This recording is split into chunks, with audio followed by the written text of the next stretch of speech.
Taste the Daily. தற்போது கிடைத்துள்ள அண்மை செய்தியை பார்த்து கொண்டிருக்கிறோம்.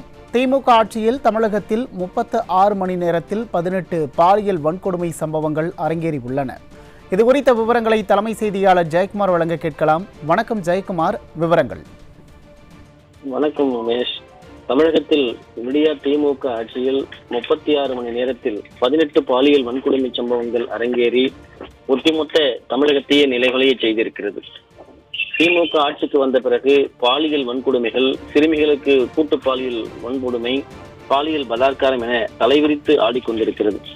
குறிப்பாக இந்த 36 மணி நேரத்தில் 14 போக்சோ சட்டப்பிரிவுகளுக்கு வழக்கு பதிவு செய்யப்பட்டிருக்கிறது. 4 பாலியல் வன்கொடுமைகள் தொடர்பாக வழக்கு பதிவு செய்யப்பட்டிருக்கிறது. நாமக்கல் மாவட்டத்தில் அரசு ஊராட்சி ஒன்றிய தொடக்கப்பள்ளியில் மாணவி ஒருவரை பாலியல் தொல்லை கொடுத்ததாக ஆசிரியர் 52 வயது மதிக்கத்தக்க ஆசிரியர் கைது செய்யப்பட்டிருக்கிறார். தலைமை ஆசிரியர் மற்றும் வட்டார கல்வி அலுவலகம் தெரிவித்திருக்கக்கூடிய இந்த புகாரினுடைய அடிப்படையிலே நடவடிக்கை எடுக்கப்பட்டிருக்கிறது. ஒரு தொடக்க கல்வி வழியில் கூட சிறுமிகளுக்கு, மாணவிகளுக்கு பாதுகாப்பில்லாத ஒரு சூழ்நிலை ஏற்பட்டிருப்பதுதான் வெட்கக்கேடான விஷயமாக இருக்கிறது. திருப்பத்தூரிலே 14 வயது சிறுமிக்கு பாலியல் தொல்லை கொடுக்கப்பட்டிருக்கிறது. திமுக வார்டு உறுப்பினர் மகேந்திரன் 45 வயது போக்சோ சட்டத்தின் கீழ் வழக்கு பதிவு செய்யப்பட்டு கைது செய்யப்பட்டிருக்கிறார்.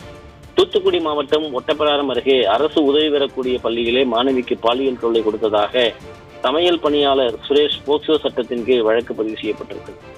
குறிப்பாக திருப்பூரில் 12 வயது சிறுமிக்கு பாலியல் தொல்லை கொடுத்ததாக சிவன் தியேட்டர் என்கிற பகுதியைச் சேர்ந்த பனியன் நிறுவனத்திலே பணியாற்றி வரக்கூடிய சந்தோஷ் என்கிற 29 வயது மதிக்கத்தக்க இளைஞர் சிக்கியிருக்கிறார்.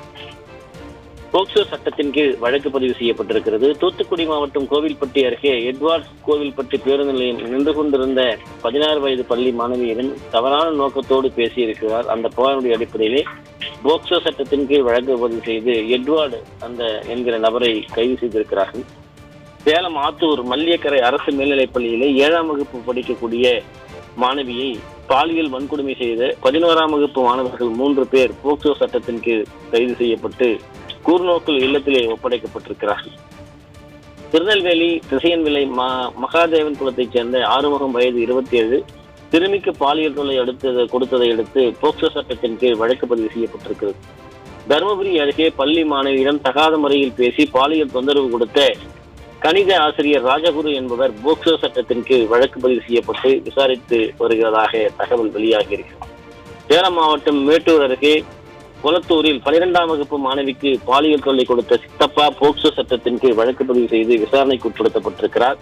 விழுப்புரம் மாவட்டம் செஞ்சியில் 8ஆம் வகுப்பு மாணவியை திருமணம் செய்யவில்லை என்றால் உன்னை சும்மா விட மாட்டேன் என கூறி தமிழக வெற்றி கழகத்தினுடைய பொருளாளராக இருக்கக்கூடிய சரவணன் என்பவர் மிரட்டி சிறுமிக்கு பாலியல் தொல்லை கொடுத்ததாகவும், சிறுமியை தூக்கிட்டு தற்கொலை செய்து கொண்டு சரவணன் மீது அவருக்கு உடந்தையாக இருந்ததாக கூறிய அவருடைய சகோதரி தாவாக்கே நிர்வாகிகளுடைய மனைவியாக இருக்கக்கூடிய சங்கீதா மீதும் போக்சோ சட்டத்தின் கீழ் 7 பிரிவுகள் கீழ் வழக்கு பதிவு செய்யப்பட்டிருக்கிறது. சென்னை அசோக் நகரிலே 9ஆம் வகுப்பு மாணவிக்கு பாலியல் தொல்லை அளித்த தனியார் பள்ளி ஆசிரியர் சுதாகர் போக்சோ சட்டத்தின் கீழ் விசாரணைக்கு உட்படுத்தப்பட்டிருக்கிறார். தருமபுரி மாவட்டம் அரூர் அருகே 16 வயது 11ஆம் வகுப்பு படிக்கக்கூடிய மாணவி கர்ப்பமாக்கிய 23 வயது மதிக்கத்தக்க இளைஞர் ஹரீஷ் என்பவர் போக்சோ சட்டத்தின் கீழ் வழக்கு பதிவு செய்யப்பட்டிருக்கிறார். தேனி மாவட்டம் ஆண்டிப்பட்டி அருகே 13 வயது சிறுமிக்கு குழந்தை திருமணம் செய்வது தொடர்பாக கணவன் சிறுமியினுடைய தாய் தந்தை மீது வழக்கு பதிவு செய்யப்பட்டிருக்கிறது. சிறுமியினுடைய தந்தை போக்சோ சட்டத்தின் கீழ் வழக்கு பதிவு செய்து விசாரணைக்கு உட்படுத்தப்பட்டிருக்கிறார். கிருஷ்ணகிரி மாவட்டத்திலே 9ஆம் வகுப்பு மாணவிக்கு திருமணம் செய்து வைத்த பெற்றோர் உள்ளிட்ட 5 பேர் மீது போக்சோ சட்டத்தின் பிரிவின் கீழ் வழக்கு பதிவு செய்யப்பட்டிருக்கிறது. அதே போன்று போக்குவரத்து பெண் காவலாளருக்கு சென்னையினுடைய வடக்கு மண்டல காவல்துறை இணை ஆணையர் மகேஷ்குமார் என்பவர் பாலியல் தொல்லை கொடுத்து தொடர்ந்து 6 மாதங்களாக செல்போன் மூலமாக ஆபாசமாக குறுஞ்செய்தி அனுப்பப்பட்ட சம்பவத்தில் அவர் அளித்த புகாரில் சஸ்பெண்ட் செய்யப்பட்டிருக்கிறார். சேலம் அரசு மருத்துவக் கல்லூரியில் ஆய்வக பணியாளர் மீது 80 மாணவிகள் பாலியல் தொல்லை கொடுத்த புகார் அதிர்ச்சி அளிக்கக்கூடிய சம்பவமாக ஏற்பட்டிருக்கிறது. சேலம் அரசு மருத்துவக் கல்லூரியிலே ஆய்வக பணியாளர் வேலு என்பவர் தொடர்ந்து அங்கு பயின்று வரக்கூடிய 80 மாணவிகளுக்கு பாலியல் தொல்லை கொடுத்திருக்கிறார். ஒட்டுமொத்தமாக ஒரு கல்லூரியில் ஆய்வகத்தில் அங்கு படிக்கக்கூடிய மாணவிகள் 80 பேருக்கும் பாலியல் வன்கொடுமை செய்திருக்கக்கூடிய சம்பவம் ஒட்டுமொத்தமாக சேலம் மாவட்டத்தையே அதிர்ச்சி செய்திருக்கிறது. திருப்பூரில் அரசு பேருந்தில் கல்லூரி மாணவியை கையை பிடித்து இழுத்து அந்த புகாரில் பூ வியாபாரி தர்ம அடி கொடுக்கப்பட்டிருக்கிறது. இது தொடர்பாக புகார் அளிக்கப்பட்டிருக்கிறது. ஆனால் குற்றவாளியை இன்னும் கைது செய்ததாக காவல்துறை தெரிவிக்கப்படவில்லை. சென்னை தண்டையார் பகுதியிலே சேர்ந்த ஒருவர் ஆபாசமாக வீடியோக்களை சமூக வலைதளங்கள் மூலம் பதிவிட்டும் அவருடைய உடல் மீது சிகரெட் புகைகளால் சூடு வைத்தும் மிகப்பெரிய சைக்கோத்தனமான கொடூரங்களில் ஈடுபட்டிருக்கிறார்.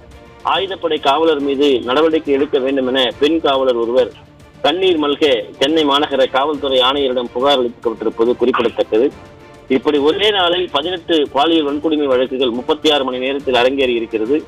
குறிப்பாக 14 போக்சோ வழக்குகளும் அதில் 4 பெண் வன்கொடுமை வழக்குகளும் பதிவாகி இருப்பது குறிப்பிடத்தக்கது. உமேஷ்,